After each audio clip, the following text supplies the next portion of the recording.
कोई आश्रय नहीं है और आपकी किसी पर नजर न जाए, केवल इन्हीं के चरणों में रहे कि अब तो जीवन आपके लिए, ऐसे संभाल लेंगे। ऐसे अर्थ चाहिए आपको तो केवल इनका भरोसा ले लो, केवल इन अपने छल कपट का, अपने व्यवहार का, अपने किसी बल का नहीं, केवल इनका भरोसा ले लो। चमत्कार हो जाएगा जीवन में, आपको पता नहीं चलेगा कैसे हुआ। कभी ऐसे नहीं हुआ इसका, कभी किसी से ऐसे नहीं हुआ इसका, कैसे हो रहा है उनका, कैसे हम सबका उधर पोषण हो रहा है, वृंदावन वास हो रहा है, सब चल रहा है। कैसे प्रभु चला रहे हैं? क्या आप सबको नहीं चला रहे हैं? पर आप अपने को कर्ता मान रहे हैं, इसलिए आपको अनुभव में नहीं हो रहा, इसीलिए आपको परेशानियां हो रही, क्योंकि आप कर्ता बन रहे हो। अगर विश्वंभर कर्ता को कर्ता मान लो और उनके आश्रित हो जाओ तो जो चाहोगे मिल जाएगा, अगर ना चाहोगे तो वो मिल जाएंगे। जो चाहोगे मिल जाएगा, बिल्कुल कोई चाह न करो तो वो जो व्यवस्था उनको करनी करेंगे और वो स्वयं मिल जाएंगे। अर्थार्थी भक्त को धन संपत्ति वैभव चाहिए, पर वो केवल हरि से चाहिए, दूसरे से नहीं। पर ये ध्यान रखना, इसकी परीक्षा होगी आपकी। अपने इष्ट देव के अनन्य होकर के यदि आप अर्थ चाहोगे तो बहुत जल्दी आपका परिवर्तन होना शुरू हो जाएगा। पर आचरण आपके पवित्र होने चाहिए, भी ध्यान रखना। आचरण की अगर पवित्रता नहीं तो फिर शिकायत मत करना।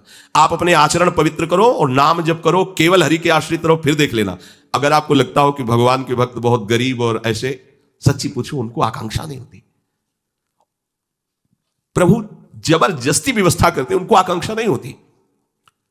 4 रोटी मांग ली, ऐसे ही पड़े, पूरा जीवन प्रभु के लिए। उन प्रेमी महापुरुषों की चरण धूल अगर शरीर का स्पर्श कर ले तो पावन हो जाए। देवता तरसते हैं उनकी सेवा के लिए, सिद्धियां हाथ जोड़े खड़ी रहती हैं, पर वो अकिंचन महात्मा किसी से कुछ नहीं चाहते। कि ऐसा ना समझो कि हमारा दास, हमारा भक्त, हमारा आश्रय लेने वाला ऐसा नहीं है।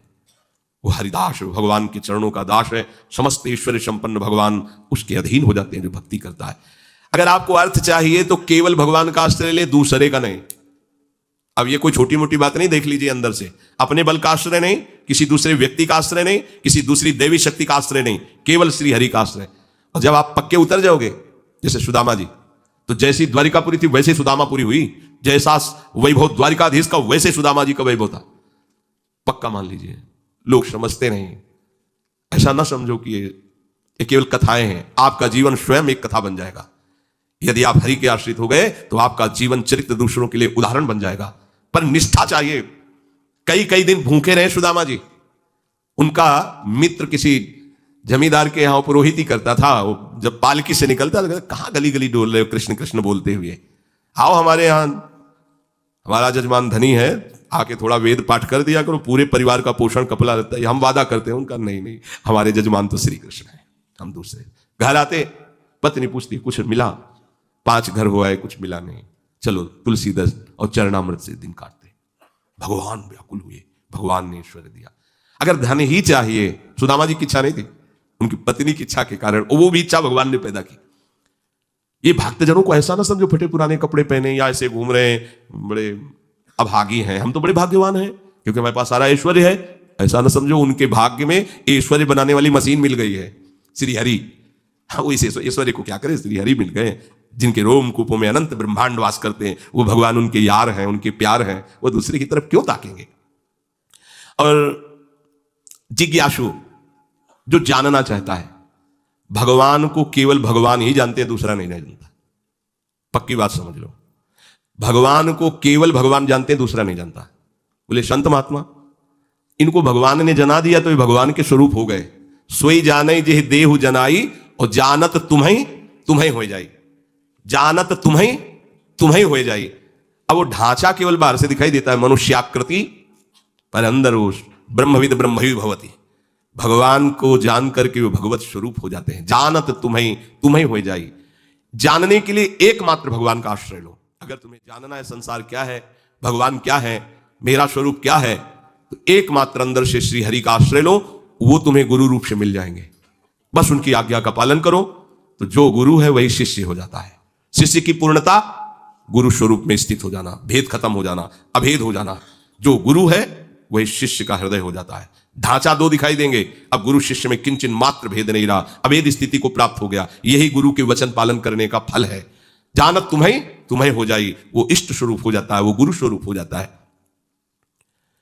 ज्ञानी जब भगवत स्वरूप का साक्षात्कार हो जाता है तो जिसके अंदर अभेद भावना होती है वो मोक्ष को प्राप्त हो जाता है। और जिसके अंदर प्रियता होती, थोड़ा हृदय द्रवित होता है, वो आगे बढ़ जाता है।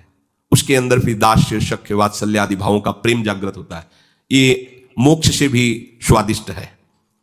जो मोक्ष सुखानुभव करने वाले बड़े बड़े महापुरुष हुए, उनके अनुभव निकले जब इस प्रेम का रसास्वादन किया।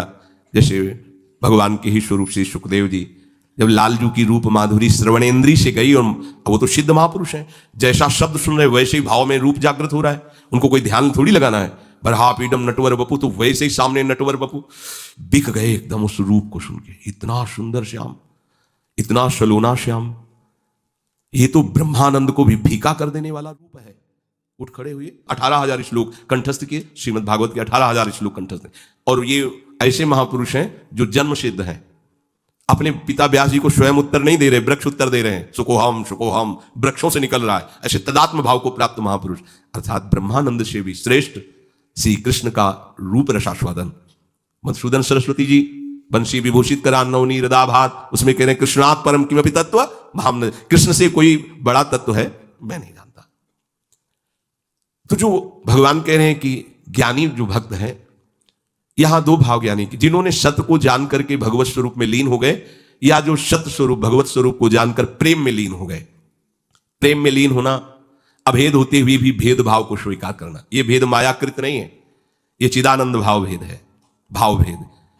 ये जो ज्ञान में लीन हो चुके हैं उसके आगे की बात है। इसीलिए इस भेद को वो ना जानने के कारण कहते हैं कुछ न कुछ अविद्या बचती है, तभी भेद दिखाई देता है। ऐसा नहीं है। जिस समय स्वरूप का साक्षात्कार होता है और उसके हृदय में भक्ति का अंश होता है, भक्त को भी स्वरूप साक्षात्कार होता है। मम दर्शन फल परम अनुपा, जीव पाओ निज सहज स्वरूपा। जो ब्रह्म साक्षात्कार में स्वरूपानुभूति होती है वही भक्त को भी होती है।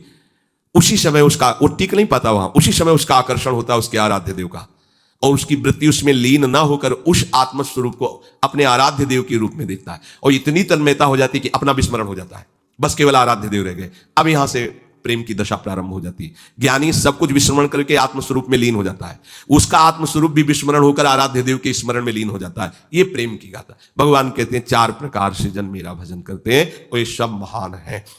अब इसमें सूक्ष्म बात यह है कि अगर हम केवल भगवान से धन चाहेंगे तो धन मिलने पर भी हम माया में नहीं फंसेंगे। जब हम स्वयं अहंकार प्रेरित होकर के कर्म करते हुए धन कमाते हैं तो उसमें आसक्ति होती है, हम उसमें भोक्ता भाव करते हैं। और जब भगवान की तरफ से मिलता है तो प्रसाद भाव रहता है।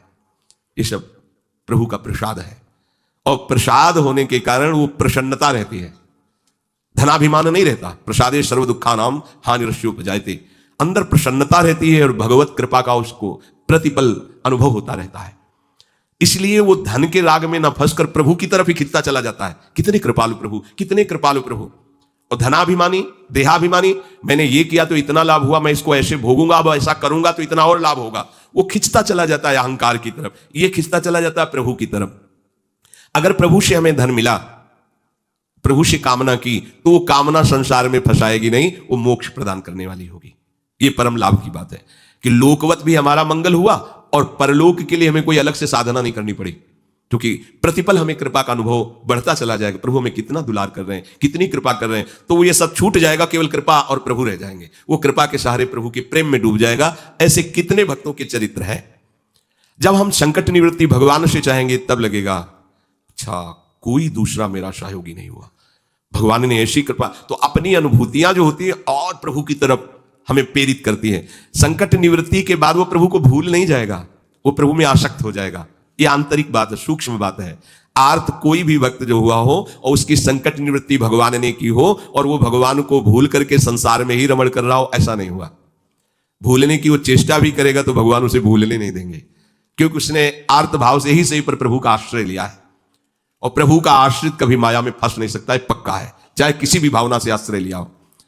और जो भगवान से जानना चाहता है भगवान को, उसको कभी ज्ञानाभिमान नहीं होता। अगर हम पढ़ लिख करके जानना चाहेंगे तो जान भी नहीं पाएंगे, पर हमें ज्ञानाभिमान हो जाएगा। अगर प्रभु से जानेंगे, गुरु कृपा से जानेंगे तो कभी ज्ञानाभिमान नहीं होगा।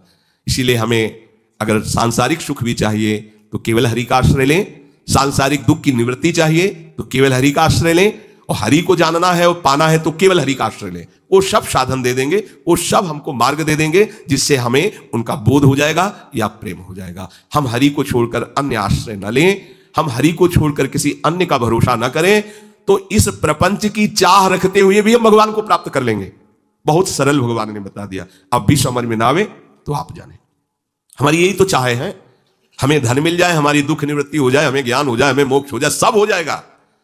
केवल भगवान का आश्रय ले लो और नाम जप करो, पर गंदे आचरण मत करो। आहार विहार संयम से करो, शास्त्र संयम से। अब करो गंदा आचरण।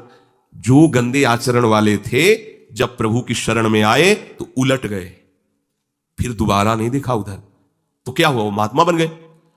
अब अपने भगवान की शरण में आए, अगर गंदे आचरण करते रहेंगे तो अनुभव नहीं होगा और होगा कि पता नहीं भगवान आपके ऊपर प्रसन्न होंगे इसलिए ऐसा हो गया, हमारा तो नहीं हुआ। आप आचरणों को, भगवान का बल आपको सहयोग देगा, आपको बचाएगा।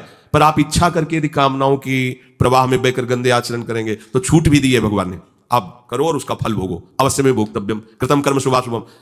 आश्रित को यह ध्यान रखना चाहिए, अपने आराध्य देव के विरुद्ध आचरण नहीं करना चाहिए। अगर कहीं होने की संभावना हो तो आराध्य देव से प्रार्थना करनी चाहिए, बचा लो प्रभु। हर्षित हो कि कैसे कोई पापाचरण कर सकता है भगवान का दास कहलाकर, भगवान का शरणागत कहलाकर। सबके अंदर वासनाएं होती हैं, इन्हीं का नाश करने के लिए तो हम भगवत मार्ग के पथिक बने। और नाम में इतनी सामर्थ्य पूछो मत। ये तो जैसे जैसे तो ऐसा लगता है अभी तो कुछ परिचय ही नहीं मिला नाम का।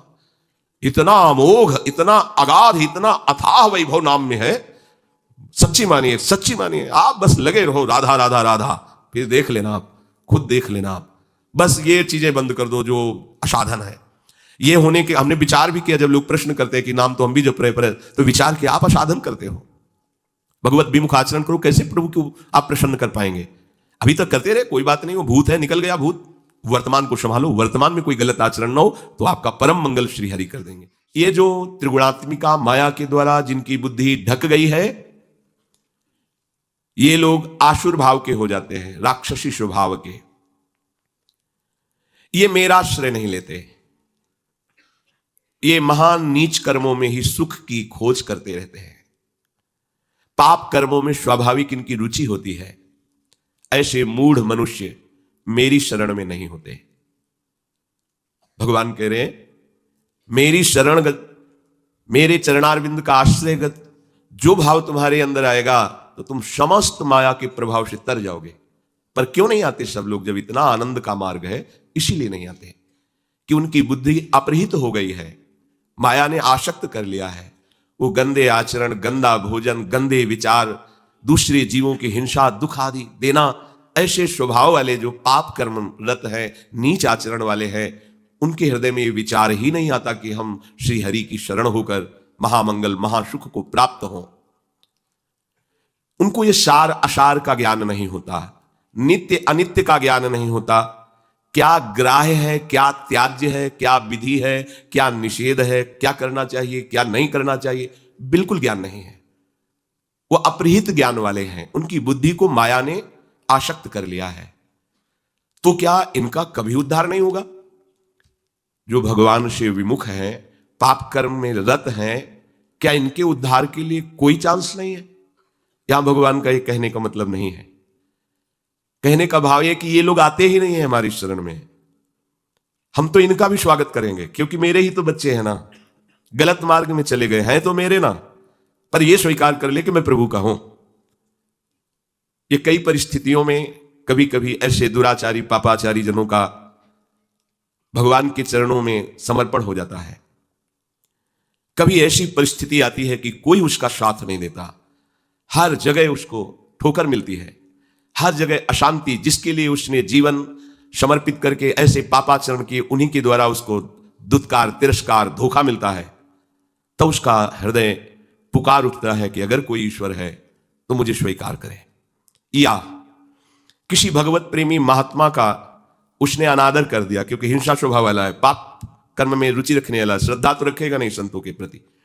कोई ऐसा जो भगवत प्रेमी महात्मा है, उसका अनादर कर दिया, उसका अपमान कर दिया, और उनकी दृष्टि उस पर पड़ी और उनको दया आ गई उसकी दशा पर, और उन्होंने भगवान से प्रार्थना कर दिया, तो भगवान उसको क्षमा करके संभाल लेंगे, क्षमा कर देंगे।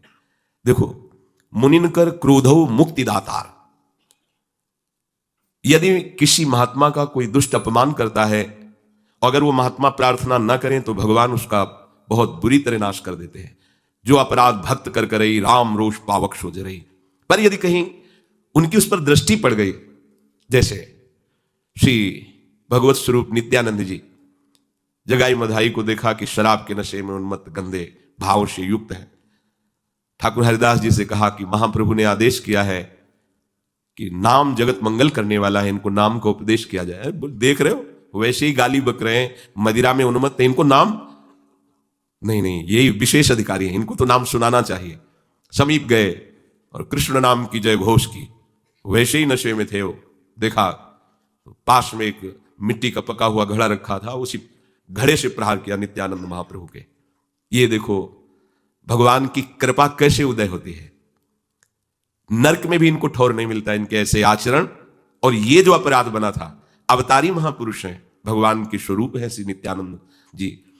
उनकी खोपड़ी से रक्त प्रहार होने लगा, मस्तक पर ऐसे मारा। महाप्रभु के पास सूचना पहुंची कि नाम उपदेश करने पर प्रहार किया गया उनके ऊपर। महाप्रभु करुणा मूर्ति प्रेमावतार श्री चैतन्य देव जी हृदय प्रेम से डूबा, जिनका कहीं भी किंचन मात्र भी रोष आवेश नहीं, आज उनको रोष आ गया।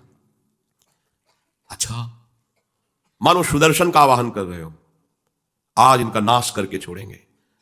ये हमारे प्राण प्रिय नित्यानंद जी को दुख दिया। नित्यानंद जी महाप्रभु के चरण पकड़, प्रभु आपका अवतार इनको महान भगवत प्रेम में डुबोने के लिए हुआ है, नाश करने के लिए नहीं। प्रभु आप ऐसा ना करें, आप कृपा सिंधु, आप कृपा करें।